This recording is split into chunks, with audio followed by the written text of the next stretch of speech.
নমস্কাৰ এটি বিশেষ বাতৰিৰ সৈতে ষ্টুডিঅ'ৰ মজিয়াত মই লিপিকা সদৌ অসম জাতীয়তাবাদী যুৱ ছাত্ৰ পৰিষদৰ কেন্দ্ৰীয় প্ৰতিষ্ঠা দিৱস পালন জনতাৰ শিল্পী জাতিৰ কণ্ঠ মহেন্দ্ৰ হাজৰিকাক শিল্পী উদ্দীপনা বঁটা প্ৰদান অনুষ্ঠান নিউজ নাওৰ এক বিশেষ প্ৰতিবেদন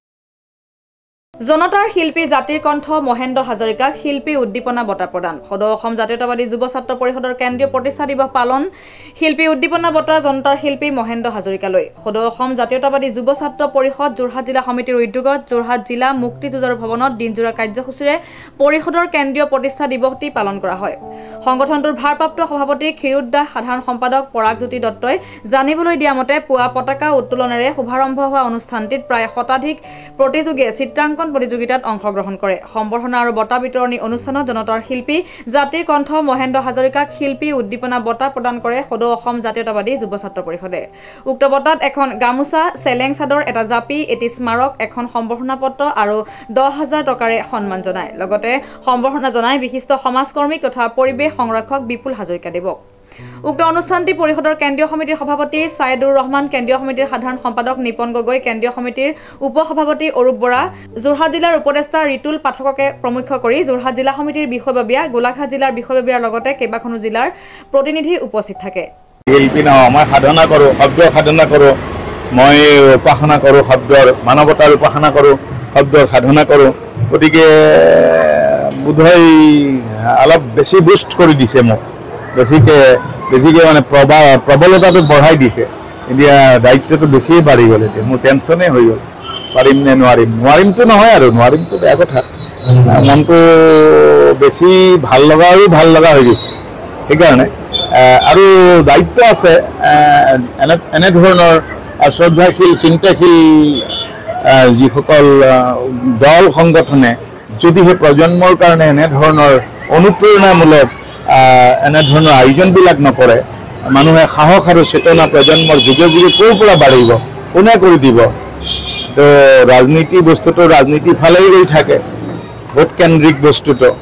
তো ৰাস্তাটো ভাল কৰিব লাগে ৰাইজেই ক'ব লাগিব ইত্যাদি ধৰণৰ গণসচেতনতাৰ কাৰণে এই যাত্ৰা বিশেষকৈ অসমত অবিৰত অনন্তপৰৰ যাত্ৰা হৈ থাকিব জাতিৰ সাহস আৰু চেতনাৰ কাৰণে এনে দল সংগঠনৰ সদায় প্ৰয়োজনীয়তা আছে গানে গানে বিচাৰিলো কতদিন কত ৰাতি জ্বলিল তোৰ কত ভাতি নাহিলে এদিন গানে গানে তোমাক বিচাৰিলো কতদিন কত ৰাতি বিচাৰি আছো লগেই পোৱা নাই ক'ব নোৱাৰো আৰু ভইচ কেইদিন ৰাখে সৰস্বতীয়ে নাজানো আৰু গানেই গাই আছো গানেই হৈ গৈছো প্ৰেৰণাৰ গান মানৱতাৰ গান চেতনাৰ গান দায়িত্ববোধৰ গান সমাজ কুশলতাৰ গান গীত সংগীতে সাৱটি ধৰি আছো তাৰ মাজত ভাল লগা ভাল পোৱা ইত্যাদিবিলাক থাকে প্ৰেম ৰোমাঞ্চ পোৱা নোপোৱা ইত্যাদি কথাবিলাকো থাকে মূলতঃ গণসচেতনতা সমাজ কুশলতাৰ বাবে মই দায়বদ্ধ ধন্যবাদ অসমীয়া জাতিৰ শোষণ বঞ্চনাৰ বিৰুদ্ধে শক্তিশালীভাৱে মাত মাতি জাতিটোৰ পক্ষত সদায় শক্তিশালীভাৱে থিয় দিয়াৰ মানসেৰে জন্ম লাভ কৰা সদৌ অসম জাতীয়তাবাদী যুৱ ছাত্ৰ পৰিষদৰ আজি ৬ম প্ৰতিষ্ঠা দিৱস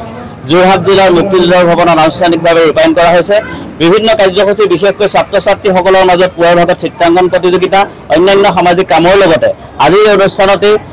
সদৌ অসম জাতীয়তাবাদী যুৱ ছাত্ৰ পৰিষদে প্ৰদান কৰা আজি শিল্পী উদ্দীপনা বঁটা সেই বঁটা আমি আনুষ্ঠানিকভাৱে আজি প্ৰদান কৰিছোঁ অসমৰ এগৰাকী জনপ্ৰিয় শিল্পী জনতাৰ শিল্পী জাতিৰ কণ্ঠস্বৰূপ শ্ৰদ্ধাৰ মহেন্দ্ৰ হাজৰিকা ডাঙৰীয়াক এই বৰ্ষৰ বাবে শিল্পী উদ্দীপনা বঁটা প্ৰদান কৰা হৈছে গতিকে আজিৰ দিনটোৰ এই কাৰ্যসূচী আনুষ্ঠানিকভাৱে ৰূপায়ণ কৰি এই মঞ্চতে সদৌ অসম জাতীয়তাবাদী যুৱ ছাত্ৰ পৰিষদৰ প্ৰত্যেকজন আমি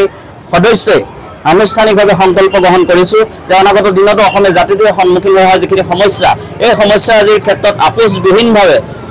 সম্পূৰ্ণ শক্তিশালীভাৱে আমি প্ৰতিটো মুহূৰ্তত থিয় হৈ যাম জাতিৰ সংকটৰ প্ৰতিটো মুহূৰ্তত কোনো ক্ষেত্ৰতে আপোচ নকৰি শক্তিশালীভাৱে জাতীয় স্বাৰ্থ ৰক্ষাৰ কাৰণে আমি কাম কৰি যাম যোৰহাটৰ পৰা অনুপম Bora report news now 24x7